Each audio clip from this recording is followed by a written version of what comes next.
I am here to talk today about the way our natural soul gifts get hijacked into root societal ways of using them, that they never really meet their true zone of genius. So, I'm going to give an example from my life today. I was always a very dedicated student. I wouldn't even say the best student. I wasn't naturally gifted at rigorous, consistent study. I preferred to procrastinate. I like to do things from feel and flow more than rigid structure and syllabus. But I worked really hard. I was told that this was important, school was important, and it would lead to a certain kind of job. When it came time to get a job, I took all of that diligence and dedication, which is natural to my gifts and my hard work, and I pushed it to the next level. I opened a business, I opened a restaurant, and it was such a wild experience because it was something I dreamed of doing. I thought, this is the way to use my gifts of organization, my gifts of hard work, my gifts of strategy. I had a lot of really unique abilities to strategize and see plans and futures for things. And I thought, what better way of all the options I was given, right, than to apply this to owning my own business, making a successful business for myself? Because in the options I was given by, general society, that seemed to be the most free, right?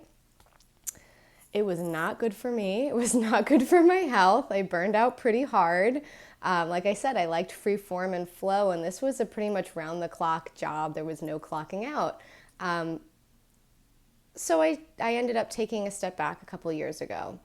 And in that space, I started discovering different ways to use my gifts. So I have this ability to see futures, and I have this ability to strategize and problem solve amongst those futures. I can organize anything messy or amorphous into understandable systems. This is so much better applied for my happiness and my health and wellness and satisfaction when I apply it to the spiritual realm. This was not an option that was on the table as I was growing up. This was not something that was explained to me that I could ever do. If I wanted to do something in the spiritual realm, it would have been like join the clergy or something like that, another system, another direct path to a career. And obviously that wasn't something that appealed to me. I wasn't religious. So all of this had to be completely dug up from inside me and discovered on my own. I had to try it the traditional way. I had to fall on my face and essentially fail, if we're using those terms, right? And then I had to decide to cut my losses, step back, and evaluate myself and say, what's wrong here? What's not fitting? When I did that, I found that there was this desire in me to connect with the unseen, to connect with these faraway places that I wasn't even fully aware existed at the time, that on some level I had always been kind of slipping in and out of, and I didn't really realize it. And that's part of what made my physical existence more, difficult or trying or just different from what, the general society, experience is, where they can show up and go to work every day and it's the same route system. For me, I was always kind of feeling the energies and in the energetic flow. So when I apply my gifts to that, this whole world opened up to me.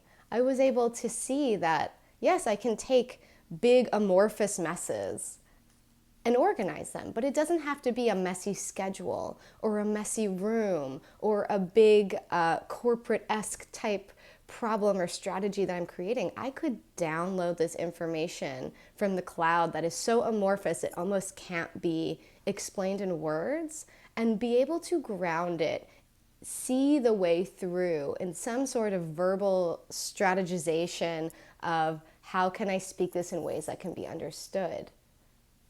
There is no career path that is explained to us when we're children that includes that. That was a very unique, very specific thing I had to discover for myself. And that was part of my journey.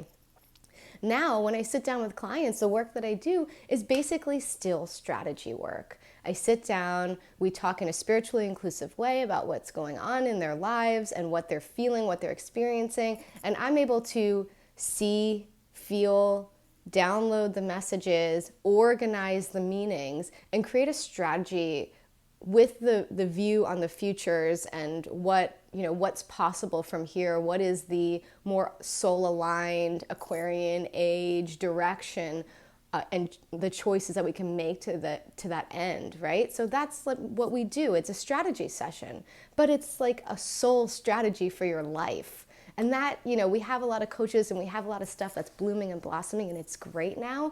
And I still imagine that in basic education and what we're delivered when we're young about who we are and what our value to society is and what we're going to do with our lives, right? This stuff is not included. Being a spiritual coach, I think the closest thing you would come to something like that would be, like being a therapist or going to school to get your master's and PhD in some sort of helping or therapy avenue.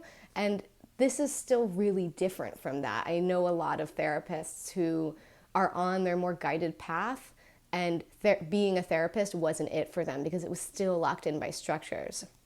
There are many of us who are here to bring on the new age. Why else would we be born at a time where so much change is happening unless we were to be part of that change? And so for me, it was really important to come home to myself and discover for myself. But I want to point out to you that you have gifts. You are able to see them in the work you're doing now, and they may not be being used to their true and full potential. So their true and full potential doesn't have to be applied in the spiritual way, but it could be applied in a way that is really satisfying to you on a soul level. And that in itself is spiritual, right? So it could be anything. It could be a desire to create art. It could be a desire to, instead of using your creative abilities to pump out, marketing, advertising, because this is the avenue you were shown, maybe you want to have a more free flow practice of artistry. Maybe that's what your creative talents were here for. Maybe you write copy or you write for journalism or magazine because these are ways you were shown this is what we'll pay for. But maybe you want to write free form. Maybe you want to write narrative. Maybe you want to channel write. Maybe you're a super gifted channel writer. Who knows? We're all connected to spirit. We're all being guided by spirit, and all of our souls came down with a very specific purposeful way that has a lot of options on that path of how our gifts can be used. And the education we're given as children lacks this free-form soul component of becoming who we are meant to be, that everybody is here for an individual reason that satisfies their soul, and when they step into that role, they serve the greater community in the best possible way because they are shining their light, because they are living their truth, and that gives permission to everybody else to live their truth, which creates a world of everybody doing the thing that they're best designed to do. And on top of that, we all get to benefit from the fruits of the labors of your true gifts being used in the way that they are most exalted. So we can look in the astrology chart and we can see a lot of placements that can go either way. I can look at my Virgo placements, right? Virgo is a mutable sign. I have a Virgo stellium right up front in my personality placements. And I can look at that and I can go, oh, owning a restaurant makes sense because Virgo is about food and health and wellness. And it was a health-based restaurant. And that's nurturing in a way, and that's associated with Virgo, and the organization for being a business owner, that all makes sense. I can apply that in the societal way of thinking. And it was still wrong for me. Now I understand another facet of Virgo, that Virgo is extremely mutable, extremely sensitive, extremely empathic, and very connected to earth intuition. And so in the body-based intuition is where I receive a lot of my messages. So that Virgo-ness is now being used to mutably, absorb energies, read them, understand them, sort them, make sense through things that are non-tangible and feel maybe too hard to conceptually grasp if it can't be delineated into sentence structure and words and made sense within a greater context of how spiritual energy and things work. And so that's another facet of Virgo, right? And that's something I was able to realize from my chart on my journey, that there's more to this. And there's other placements that push me more into the non-physical side of work. I have some Aquarius placements, and I have Pisces part of fortune. And of course, those things always contribute. But to look at my chart, you might not see it if you're looking through that stereotypical societal lens of these are the jobs that we're here to do, and this is the schooling that trains us for these jobs. And for us to have a purpose, the most we can hope for is to bring our gifts to already established avenues of work, right? That's right now, that's kind of the best. Like we could be a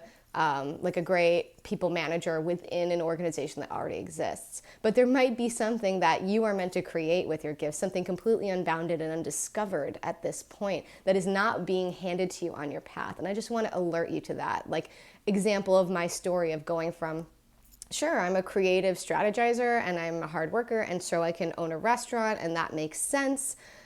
And that crashed and burned for me. I mean, it went well for a few years, but internally it was one of the hardest things I've had to do. Switching gears, I am so much more at peace with my life. I'm so much healthier in my body and in my mind. I'm so much more myself, sharing from the place that I'm sharing from now, doing the work that I'm doing now. And I would have never discovered that given the path that we are handed as children. So this is just a little call to think and talk about your gifts and the different ways we can start to look at them, different angles we can start to see them from.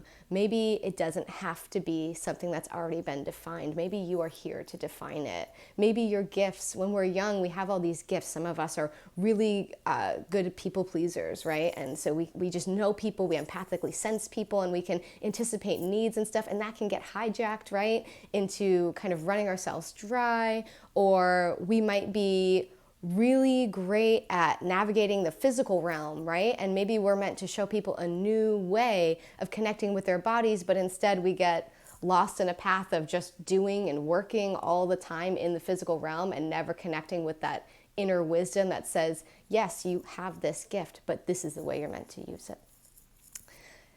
All of us have an idea of some of our strengths, and then we get that conditioning, that predisposed, this is what your strengths are about, that they're here to serve a economic system. You're here to be part of some sort of corporate philosophy and system, and that's fine. It's nothing to be looked down upon. Those are very legitimate paths for a lot of people.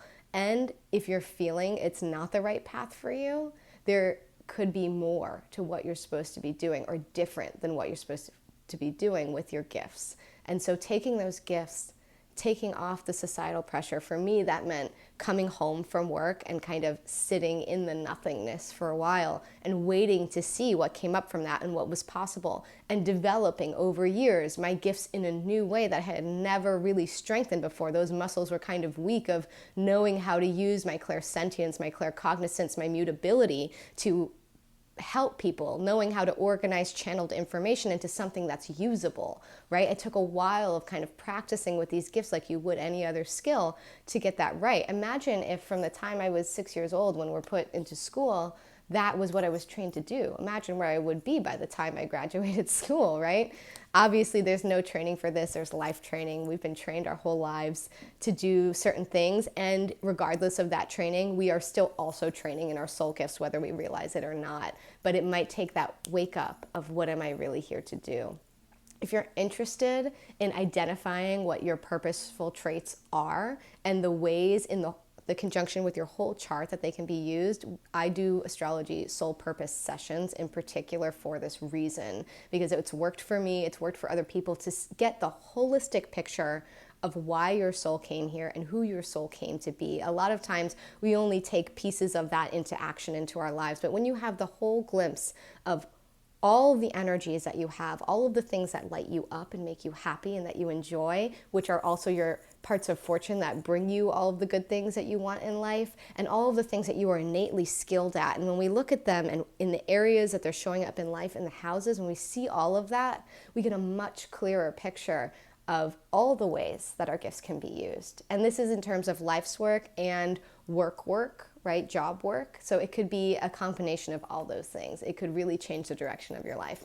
If you're interested in any of these things, feel free to open up and talk to me about it, and I can, describe a little more about the process, or we can have a soul therapy session and talk about some of this stuff, or even do a soul purpose or soul mission astrological read on your chart. I think it's something that we're really missing in our education, is this look into why the soul came here, who the soul is here to be, what role the soul is actually here to play, how the physical energies of our true inner self, how it's meant to physically come through into the world.